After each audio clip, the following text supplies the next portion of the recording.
pagi teman-teman wartawan. Sebagaimana biasanya pada pagi hari ini kami akan mengupdate mengenai berbagai kegiatan-kegiatan yang dilaksanakan oleh tim tanggap COVID-19 dalam rangka mengantisipasi dan mengambil langkah-langkah untuk meminimalisir sekecil mungkin berkembangnya COVID-19 di DKI Jakarta. Dapat kami sampaikan yang pertama bahwa kemarin malam Bapak Gubernur telah mengundang dari berbagai asosiasi-asosiasi kesehatan untuk mendapatkan masukan-masukan terkait dengan penanganan COVID-19 ini, terutama berkaitan dengan bagaimana kita bisa memanage hal-hal yang berhubungan dengan keramaian. Karena kita perlu mendapatkan masukan dari mereka bagaimana sesungguhnya perkembangan ataupun penularan ini, sehingga dari pendapat mereka bisa kita ambil sebagai dasar untuk perumusan kebijakan. Yang kedua adalah yang berkaitan dengan pada pagi hari ini, Bapak Gubernur juga telah mengumpulkan seluruh jajaran SKPD, jajaran BUMD Provinsi DKI Jakarta, dan para camat dan lurah untuk sekali lagi agar seluruh jajaran di Pemprov DKI Jakarta betul-betul memahami dan memiliki sense of crisis yang tinggi sehingga mereka berada di dalam posisi kewaspadaan yang tinggi dan segera mengambil langkah-langkah antisipatif. Karena di dalam penanganan COVID-19 ini yang terpenting adalah kecepatan kita di dalam bertindak sehingga kita bisa meminimalisir penularan. Selanjutnya kami persilahkan Ibu Kadis untuk menyampaikan perkembangan terakhir terutama yang berkaitan dengan data call center maupun kasus maupun OPD maupun pasien dalam pengawasan. Kami persilahkan Ibu Kadis. Ya, data sampai dengan tanggal 10 Maret jam 6 sore yang sudah mengakses layanan call center kami ada sebanyak 3.976 orang.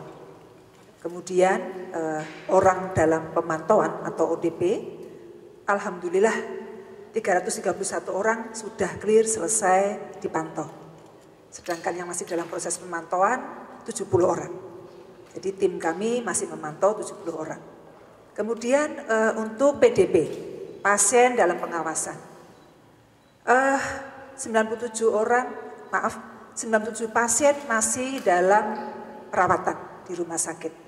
Dan alhamdulillah 100 pasien lainnya sudah selesai dirawat, sudah pulang dalam kondisi yang sehat. Demikian.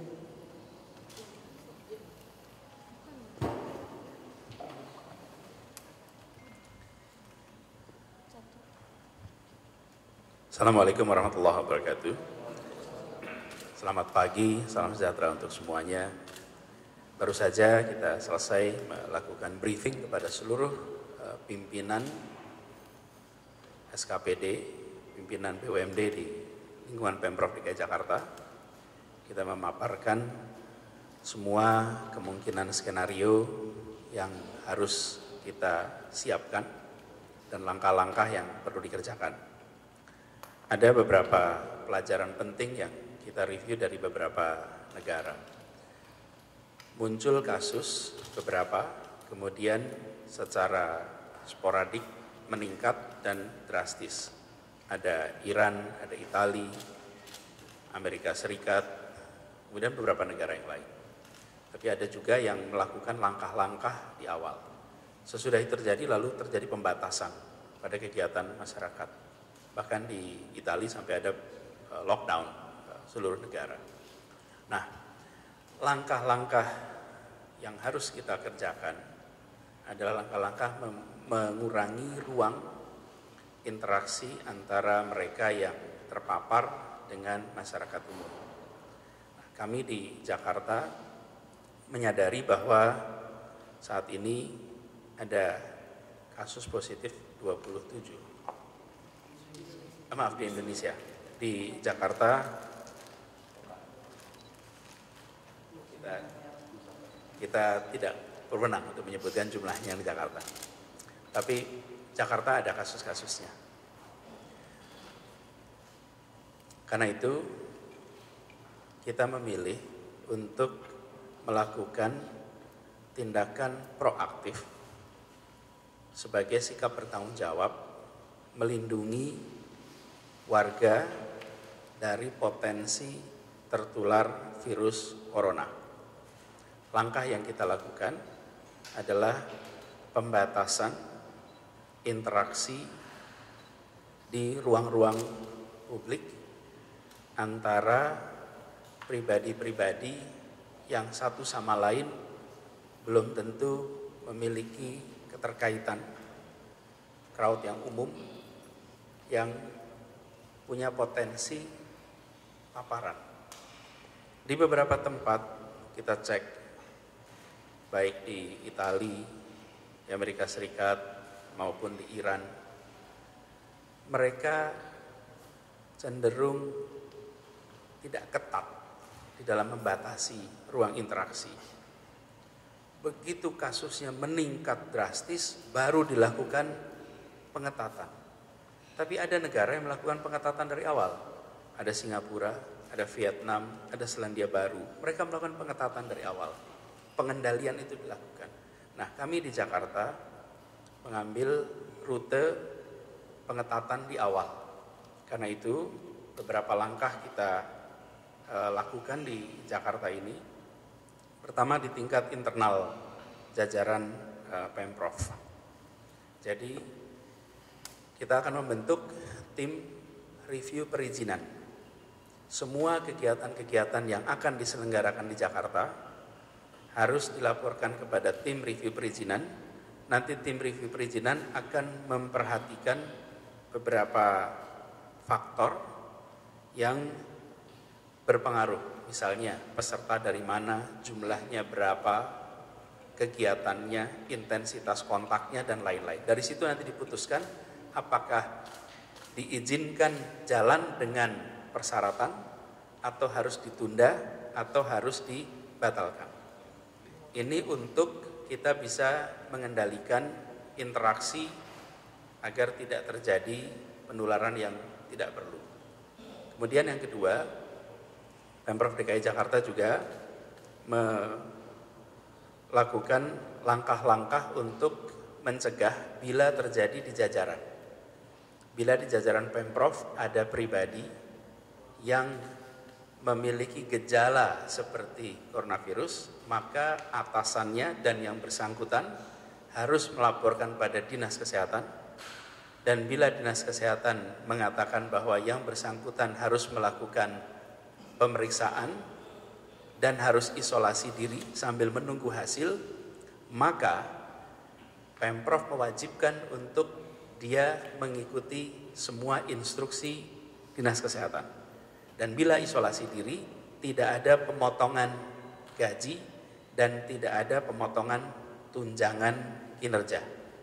Karena beradanya di rumah adalah untuk menyelamatkan dirinya dan menyelamatkan kolega, tetangga, lingkungan.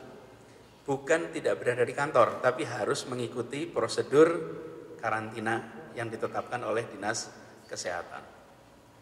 Pengalaman dari banyak negara yang kita pantau, ketika rileks di situ, tidak ketat, maka efek tularnya menjadi besar sekali. Karena itu langkah isolasi kita lakukan.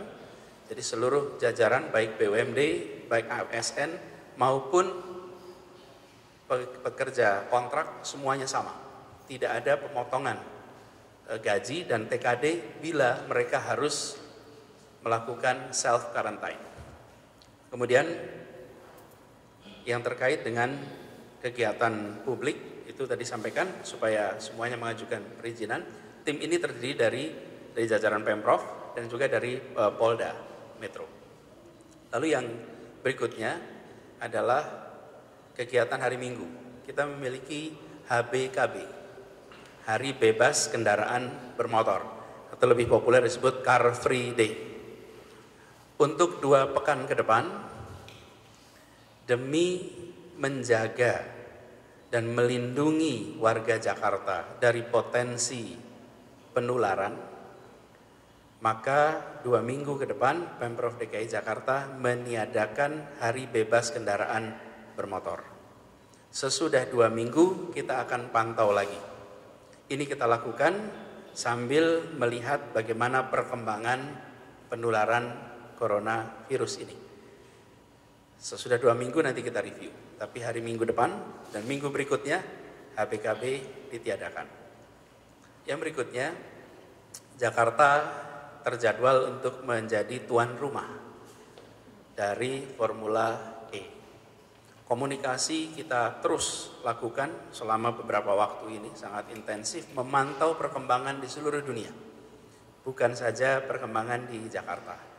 Dan demi menjaga keselamatan, demi memastikan kesehatan warga Jakarta, karena kita menempatkan kesehatan dan keselamatan sebagai prioritas utama, maka kita memutuskan untuk menunda pelaksanaan Formula E di bulan Juni.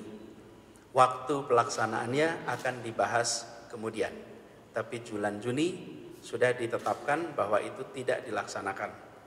Dan kita memantau perkembangan di dunia. Apalagi kegiatan Formula E ini adalah sebuah kegiatan yang dihadiri oleh wisatawan internasional. Risiko yang mungkin terjadi terlalu besar bagi Jakarta bila begitu banyak wisatawan datang dari negara-negara yang memiliki kasus coronavirus. Kita tidak ingin mengorbankan keselamatan warga demi pencapaian perekonomian. Memang Formula E ini memberikan dampak ekonomi yang besar, tapi bila punya risiko untuk warga, maka kita tunda. Dan alhamdulillah pihak Formula E dan pihak FIA menyetujui itu, sehingga hari ini kami di Jakarta dan mereka di Eropa akan bersama-sama mengumumkan bahwa Formula E bulan Juni tidak dilaksanakan. Lalu seluruh jajaran Pemprov juga tadi diinstruksikan untuk mengurangi kegiatan jabat tangan dan kontak fisik langsung, tapi tidak mengurangi rasa hormat satu sama lain. Tapi tujuannya adalah mari kita biasakan di hari-hari ini untuk membatasi kontak langsung, karena kontak langsung ini punya potensi penularan yang cukup besar. Nah, harapannya nanti ini bisa dilakukan semua. Yang terakhir, pencegahan penularan coronavirus ini tidak bisa hanya dilakukan oleh Pemprov DKI. Pemprov DKI sudah melakukan semua langkah sejak awal Januari. Teman-teman bisa lihat rekor yang dikerjakan oleh Dinas Kesehatan dari awal Januari terus-menerus. Kita siapkan semua langkah itu sebagai sikap bertanggung jawab, sekaligus menunjukkan bahwa prioritas kita adalah melindungi setiap tumpah darah Indonesia. Karena itu perintah konstitusi yang menempel kepada kita. Dan kita laksanakan perintah konstitusi itu dengan sebaik-baiknya. Tapi ini tidak cukup hanya dikerjakan oleh pemerintah Pemprov DKI. Harus menjadi gerakan semesta yang harus dilakukan bukan hanya oleh aparat pemerintah, tapi oleh seluruh komponen masyarakat. Karena itu kami berharap langkah-langkah yang kami lakukan juga dikerjakan oleh private sector, perusahaan-perusahaan yang ada di Jakarta.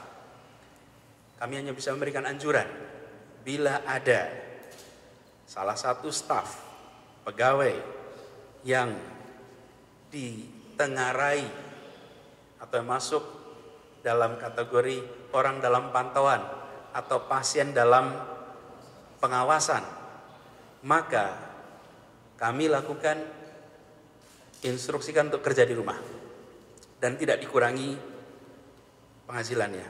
Bayangkan bila ada pelayan di sebuah restoran, lalu beliau masuk dalam kategori orang dalam pemantauan, harus diistirahatkan, maka dia akan mengalami dilema.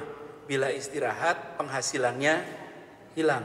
Bila dapat penghasilannya, dia akan potensi memaparkan kepada yang lain. Karena itu ini harus dikerjakan sebagai sikap bertanggung jawab atas keselamatan seluruh komponen bangsa, khususnya ada di Jakarta. Jadi kami lakukan tindakan ini semua, tapi kami berharap ini bisa dilakukan juga oleh perusahaan-perusahaan yang ada di Jakarta untuk bersikap yang sama. Tadi kami sampaikan pentingnya melihat ini dalam perspektif dunia, bahwa kita baca berita Indonesia, kita baca berita Jakarta, tapi baca juga berita dunia. Kalau kita hanya baca berita Jakarta dan berita Indonesia, maka coronavirus itu masih kecil. Tapi bila lihat apa yang terjadi di dunia, ini besar. Nah, kita harus belajar, jangan mengulang kesalahan-kesalahan yang dilakukan di tempat lain, dan itu yang diikhtiarkan di Jakarta. Jadi kami berharap nanti itu bisa kita kerjakan sama-sama sebagai sebuah gerakan semesta, dan kami akan undang juga untuk berdiskusi langsung, menyamakan kesadaran dan menyamakan langkah-langkah untuk tiap-tiap lembaga yang ada di ibu kota ini. Itu teman-teman sekalian, Bapak Ibu sekalian saya hormati penjelasan yang saya bisa berikan, dan insya Allah kita semua terbebas dari wabah ini, bisa terkendali dan bisa berkegiatan kembali dengan baik. Terima kasih. Assalamualaikum warahmatullahi wabarakatuh.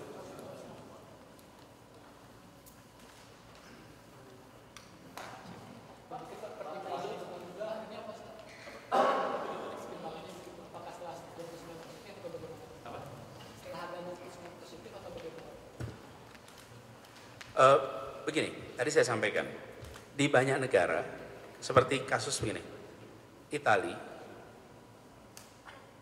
18 hari yang lalu sama dengan kita hari ini. 18 hari yang lalu.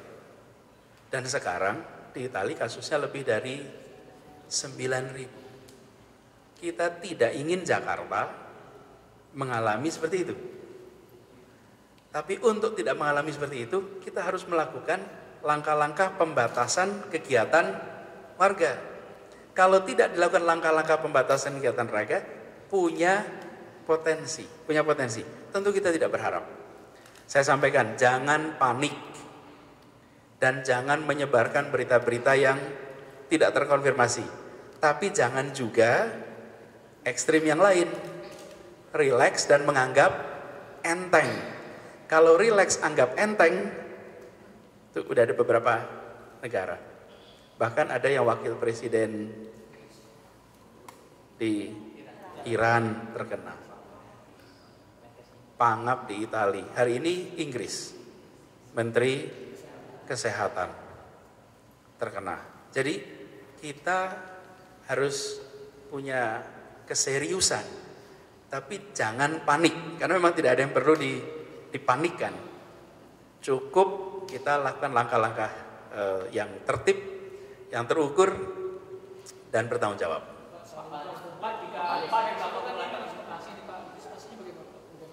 Ya, betul. Di ruang transportasi itu disiapkan minimalkan interaksi langsung, kemudian disinfektan, hand sanitizer itu semua disiapkan, thermal gun. Pak, status komitmen fee yang telah dibayarkan ini gimana Pak? Hangus atau tidak? Tidak ada yang hangus. Tidak. Jadi kalau dari sisi biaya tidak ada yang hangus, karena memang ini adalah force majeure. Pak, kalau misalkan penanganan corona sudah selesai, apakah akhir tahun bisa ada pergelaran corona lagi? Kita belum bahas itu. Hari ini fokus kita bukan soal Formula E. Fokus kita keselamatan warga Jakarta dari ancaman virus ini. Karena itu saya katakan tadi, nomor 1, saya katanya, apa prioritas saya? 1 keselamatan, 2 keselamatan, 3 keselamatan. Baru yang berikutnya. Gitu. Bagaimana untuk sektor pendidikan Pak? Soalnya kita dapat info kalau ada 5 sekolah internasional di Jakarta yang meminta izin juga kepada dinas pendidikan. Itu bagian pertama. Kemudian di tengah kasus corona ini juga kawasan Jakarta masuk zona merah PBB juga Pak. Bagaimana fokus dari Pemprov untuk bisa menangani 2 kasus ini secara bersama? Ya, jadi pertama, sekolah-sekolah itu memiliki otonomi untuk mengambil keputusannya, sekolah internasional. Dan sekolah internasional itu secara kewenangan tidak berada di dalam kewenangan Dinas Pendidikan. Secara kewenangan dia di bawah Kementerian Pendidikan. Jadi sebetulnya tidak minta izin, karena kalau itu berurusannya dengan kementerian, karena di situ ada divisi khusus yang menangani sekolah internasional. Tapi mereka memiliki otonomi untuk mengatur kegiatannya. Demikian juga dengan sekolah-sekolah kita. Sekolah-sekolah kita itu sekarang masih semuanya berjalan dan dipantau bila ada anak-anak yang memiliki gejala mirip. Kenapa kita lakukan itu? Supaya bisa mengecek secara rutin. Jadi itu kita sedang kerjakan. DBD juga sedang dilaksanakan. Nanti Dinas Kesehatan bisa diskusi lebih jauh, tapi kita antisipasi semuanya. Apakah Pemprov DKI sudah meningkatkan status menjadi KLB Pak, sementara anggaran itu kan digunakan untuk kejadian luar biasa? Dan apakah ini juga ada kajian Pak untuk meningkatkan status itu? Dan apakah juga corona ini juga bisa menjadi uang Pak?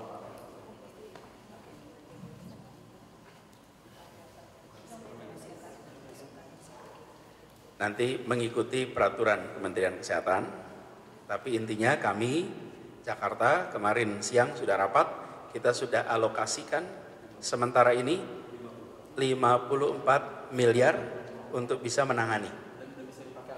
Dan sudah bisa. Kalau itu tidak ada masalah, tidak bisa masalah. Karena itu insya Allah secara prosedur aman. Tapi sekali lagi teman-teman sekalian, kami ingin mengirimkan pesan pada semuanya. Pemprov DKI memprioritaskan keselamatan di atas yang lain-lain. Dan saya minta kepada seluruh masyarakat, termasuk dunia usaha, mari nomor satukan keselamatan.